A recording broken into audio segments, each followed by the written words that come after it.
Hello, my name is Bill Holmes, and this is my app entry for the Showdown. Back in October, I attended Monkey Space, where I made the comment to several people that we needed an application to help locate other fellow attendee members, because when you get off on a plane, you really don't know where everybody is, and you're really not that close of friends, but you do want to hang out. So we need something like a Foursquare, but specific for people that you haven't quite met yet. So I went ahead and decided to make this application, and it is my entry for the Showdown. As you will see, it will tie together all three major aspects of the Xamarin Mobile API, and I've been calling it Evolve 2013. So there we go. So right off the top, you have your list. You have your attendees, your attendee check-ins, my profile, and Evolve on the web. We go into the attendees. It goes out, fetches the information off of my server, and loads the images asynchronously. So you can see that everything kind of came in pieces, but once it's down, it's cached locally for about 5 minutes, and then we refetch so that if people update their avatars, you do keep those up to date. So if we go ahead and look at individual users, you can see their name, where they say they're from, and you have their company name, their title, their email, and their phone. Now, on the actual phones, these pieces here are clickable, and they will launch the email application or the phone. But on this device, I detect that that's not available, so we really don't get the demo here, but you do want to check that out. Also down here, this is the first tie-in to the Xamarin Mobile API, and that's the Add Contact. So I'll go ahead and click that, and what it's going to do is it's going to bring up a standard iOS view for adding the contact.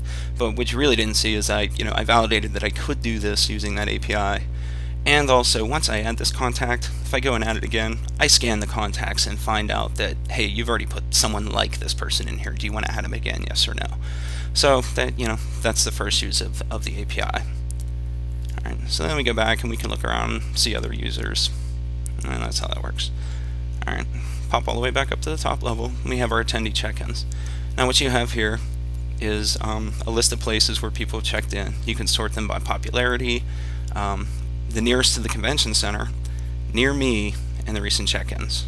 So click on the convention center. This is for the people when I detect that you don't have access to location services.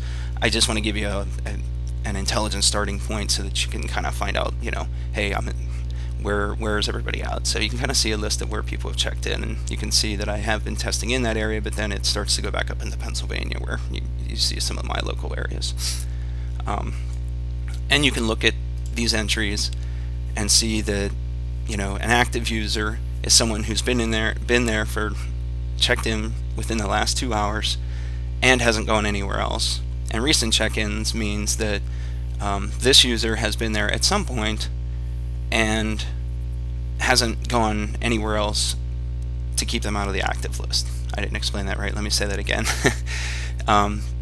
The active check-in is a person who has been to this place within the last 2 hours and has not been anywhere else. The people below that, the recent check-ins, have either gone somewhere else within the last 2 hours, or they've been here last, but it's been longer than 2 hours. So it kind of gives you a sense of who's been where at what times.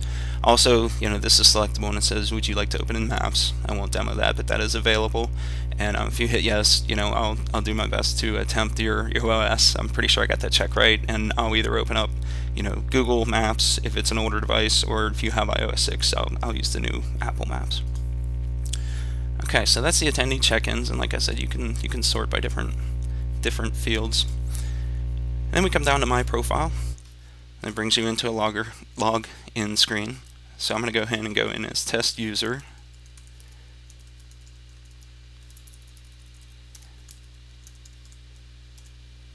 And I'll go ahead and log that person in. Now you get pretty much the same view as we saw before, but now you have the ability to log the person out or delete them. And you have this edit button. So you can come up here and you can change this information, anything in here, and you can also tap to edit. So this is another point of using Xamarin Mobile API, where you can change the photo, go in, select the photo, and then we're going to go ahead and scale this a little bit, bring it in, we're going to apply those changes, I click done, and we'll come back out. I'm going to check the attendee list, and everywhere I was referenced before should have that new image. So that all works nice and dandy. Alright, is that all I want to show off in that area? Sorry, I'm talking to myself. Look at my profile. Yes, for the time being. Also, when I logged in, I now have the ability to check into an area. So I go in, as you can see, it's going to ask me if I can use this service. I'm going to go ahead and say yes. Error, timed out. Okay, let's try it again, probably because I waited a little too long while I was explaining things to you. And I've set up the simulator to act as if I'm in Austin, so it makes sense. So it starts at the convention center and kind of goes its way out, but it does follow real GPS locations. My favorite place to check in and usually finds its way to the top is Max's Wine Dive. I'm gonna have to check this place out. I'm not really even sure what it is, but in testing I've checked in a lot of places there a lot of times. So if I go check out the attendee check-ins, you'll see the Max's Wine Dive is now at the top, and test users there, and as I've said, I've been there before. Let's see, anything else I want to show off with that?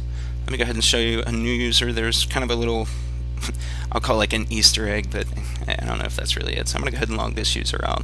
And I'm going to create another one. Just say dummy user. I'm going to go ahead and do this. I'm going to try and say, oh wait, there's not already a user. And I can try, retry, or I could have clicked the new user, but then there's also the register new user. Click create, and I can go in and start, typing, test 2 and some city and whatever. But one of the things I did want to show off in here is with the avatar service, I've actually hooked in Gravatar as well. So and I think I typed that right. Nope, I didn't. Typo. M-A-I. Correct? Okay. And it went out and fetched that. So by default, everybody gets the gray icon, unless I can figure out that you've come from Gravatar from your email address. Then I'll go pull that. And then, of course, you can always edit it and go and change it. Let's see. Is there anything else I want to show off here? Let's go ahead and delete this user. So I'm not logged in anymore. So we come back to that same view. The final entry down here is Evolve on the web. And I figured this is just kind of a quick catch-all of, I'm sure you guys will be throwing more information up here, like schedule and that type of thing is more. So, it seemed only sensible to go ahead and embed a web view here. One thing that this application didn't get, I realized that 3 weeks wasn't enough time to finish this, but I would like to get like a schedule in here so that on the web service side I can provide an update, schedule and make updates. One thing that happened in Monkey Space was they moved rooms around type of things, and you can kind of see those type of changes come through live from the web service. Again, it's just something I didn't have time for. To give you a quick overview of just what you're getting code-wise, you should be getting this entire folder here. It has, I believe, these two. I believe this is libraries. Yes, it is.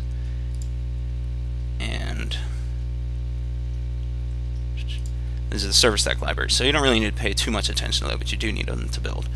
But the SLN files that you're going to be interested in are the Xamarin Evolve iOS. That's going to give you the main iPhone application, but I've also given you the web service, and that's Xamarin Evolve SS library. And wait, no, I didn't. It's actually in Xamarin Evolve SS. I'll try to type that up in the email properly. But yeah, so there's two SLNs. You want to look for the one that's iOS. The SLN is probably one of interest to you as well. That kind of shows the REST service that I used. I use Service Stack on the back end to take care of the web service, and it's got a MySQL database. And let me see. Oh, the one thing I did want to show is, if for any reason you guys really want to mess around and redeploy this to anywhere else, this system constants file that's actually shared between the two solutions allows you to go in and just customize, and I think all the URLs you need and passwords and that type of thing is there. Yes, I do have my database passwords in there. Obviously, you need them to compile and run, at least the server side. So I went ahead and left those in. Please don't abuse them. I'll probably change them not long after the submission. And then my Google API key. So I'll probably switch that around in the near future as well. But for the time being, I'm going to leave it up and running. So hopefully you guys can use it and mess around. If you do run into any problems with like logins and weird things like that, I've been having some odd MySQL bugs on my hosting service. I don't know what it is. It keeps losing the new index. So please just drop me an email saying like, hey, something's going on, and I'll just go ahead and virtually kick the server. But otherwise, it's been a pretty robust application. So I think that's all I want to show you for today.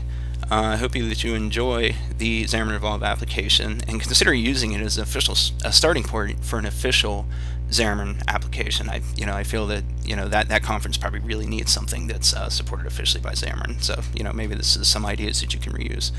I've really enjoyed this experience, and I thank Xamarin for making such great products. So thank you.